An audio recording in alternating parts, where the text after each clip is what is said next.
মৰমৰ ছাত্ৰ ছাত্ৰীসকল, মই ক্লাছ 8ৰ অসম জাতীয় বিদ্যালয় পাঠ্যপুথিৰ এছেন্স অফ এটিকেটৰ পাৰ্ট 2ৰ ভিডিঅ'টো আগবঢ়াইছোঁ। পাৰ্ট 1ত মই আধা চেপ্টাৰটো অসমীয়া অনুবাদ কৰিছোঁ।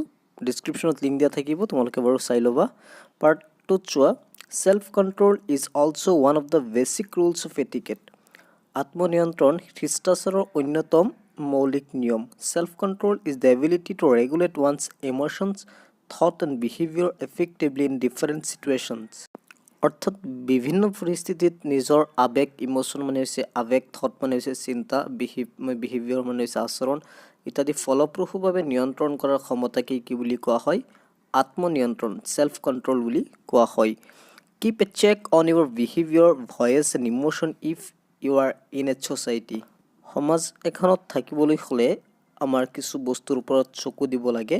সেইবোৰ হৈছে আমাৰ আচৰণ, আমাৰ কণ্ঠ, ভয়েচ আৰু আমাৰ আৱেগ মানে ইম'শ্যন। এইবোৰ আমি নজৰ দিব লাগে। Do not to be too loud, আমি জোৰেৰে কথা ক'ব নালাগে। Do not boast about the things you possess of or you have accomplished. মানে আমাৰ হাতত যি আছে, আমাৰ হাতত যি ধৰা সম্পদবোৰ আছে, সেইবোৰলৈ আমি বষ্ট কৰিব নালাগে, গৰ্ব কৰিব নালাগে। You may love to talk but do not be the only person talking all the time in a group. আৰু যদিও তুমি কি কৰা, ভাল পোৱা কথা পাতি, কিন্তু মনত ৰাখিবা যে এটা ছাপ'জ তুমি গ্ৰুপত আছা, কিবা এটা দলত আছা, কেইজনমান মানুহ একেলগে আছে, আৰু তুমি যে কথা কৈ থাকিবা বাকী কেইজনে শুনি থাকিব তেনেকুৱা নহয়। তুমি অভাৰ কথা কৈ নাথাকিবা। Let others speak and listen actively. তাৰ পৰিৱৰ্তে কি কৰিব লাগে?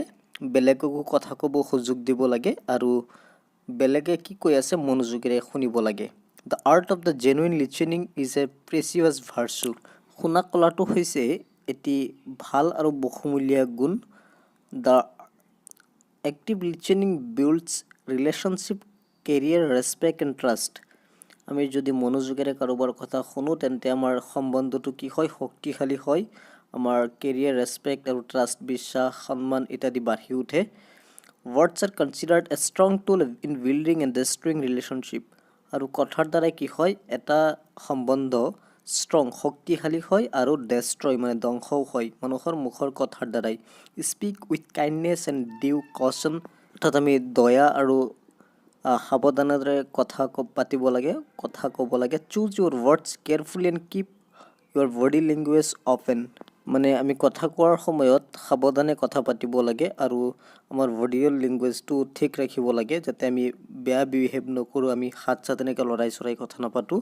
The habit of being on time is one of the most desired traits in a human being. মানে সময়মতে কিবা এটা কাম কৰাটো মানুহ এজনৰ কাৰণে অতিকৈ গুৰুত্বপূৰ্ণ। Arriving too early is not good etiquette. ক'ৰবাত সময়ৰ আগতেই উপস্থিত হোৱাটো ভাল কাম নহয়। নৰ ইজ এৰাইভিং লেট, আৰু দেৰিকৈ যোৱাটো ভাল কাম নহয়। Good etiquette tells us to be punctual at any cost. ভাল শিষ্টাচাৰে আমাক যিকোনো মূল্যৰ বিনিময়ত সময়মতে কাম কৰিবলৈ কয়। তাৰপিছত next paragraph, it is absolutely important to maintain eye contact during the conversation. মানে কথা বতৰা পতাৰ সময়ত চকুৰ সংস্পৰ্শ বজাই ৰখাটো একেবাৰেই প্ৰয়োজনীয়। It establish a level of trust and understanding. ই কি কৰে? বিশ্বাস আৰু বুজাবুজিৰ প্ৰতিষ্ঠা কৰে। It is also' sign of self confidence and assurance. আৰু ই আমাক আত্মবিশ্বাস আৰু আশ্বাস বৃদ্ধি কৰাটো সহায় কৰে। A person who is looking at numerous other things during conversation is viewed of unsure, untrustworthy and shifty. তাৰমানে এজন মানুহে যদি কথা পতাৰ সময়ত বেলেগ পিনে চাই কথা পাতে, তেন্তে সেই মানুহজনক আমি আনচিয়'ৰ বুলি কওঁ, মানুহজনক নিশ্চিত নহয় বুলি কোৱা হয়, বা লগে লগে সেই মানুহজনক কোনো ধৰণে বিশ্বাসত ল'ব পৰা নাযায়। When it comes to school etiquette, যেতিয়া আমি স্কুলৰ এটিকেটলৈ আহোঁ, it plays a pivotal role in the character building and process of young student. School এটিকেটে এজন ছাত্ৰক গঢ়ি তোলাৰ ক্ষেত্ৰত গুৰুত্বপূৰ্ণ ভূমিকা পালন কৰে। As a future adult and responsible future citizen, এজন শিশুৰ ভৱিষ্যত আৰু এজন সুনাগৰিক হিচাপে গঢ়ি তোলাত ই প্ৰয়োজনীয়। A student must follow' school etiquette which will eventually help him in his future endeavours. এজন ছাত্ৰই কি কৰিব লাগে? সেইকাৰণে স্কুলৰ যিবোৰ নীতি নিয়ম আছে সেইবোৰ মানি চলিব লাগে, তেন্তে তেওঁ ভৱিষ্যত প্ৰচেষ্টাতেও কি কৰিব এণ্ডাৰ্ভাৰ্ছ মানে প্ৰচেষ্টাই সেইবোৰত সহায় কৰিব there are some basic rules and manners that should be taught to student at school বিদ্যালয়ৰ ছাত্ৰ ছাত্ৰীক কিছুমান মৌলিক নিয়ম আচাৰ ব্যৱহাৰ এইবোৰ বিদ্যালয়ত শিকোৱা উচিত তাৰপিছত marks and academic excellence will cheerily help a student to become a successful number আৰু শৈক্ষিক উৎকৰ্ষতাই মানে যোনটো তোমাৰ একাডেমিক দিশত বহুত আগুৱাই থাকে তেনেকুৱা ছাত্ৰক নিশ্চিতভাৱে সফল হ'বলৈ সহায় কৰিব কিন্তু